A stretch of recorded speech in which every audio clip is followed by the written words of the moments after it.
オルタネーターからなんかカチカチ音がしてんなこれ。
いやー汚いなこれ。ちょっと掃除してパーツクリーナーで。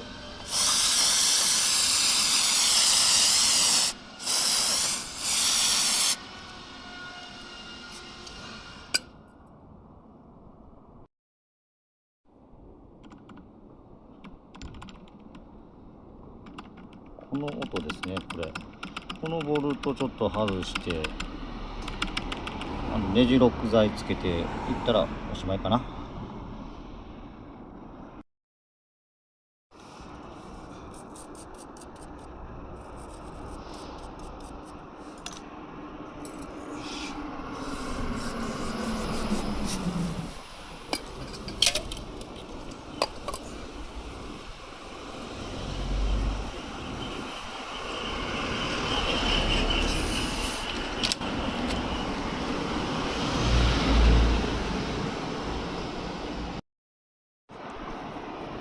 はい、カタカタがなくなりましたね。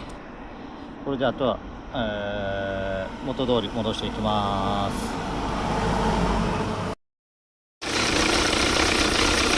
はい、カタカタ音なくなりましたね。作業的にはそんな難しくはないんですけど、ち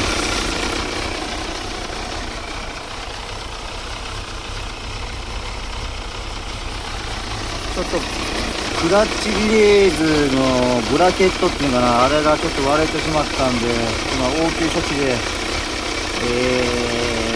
してるだけなんで、早期に買いに行かないとダメですね。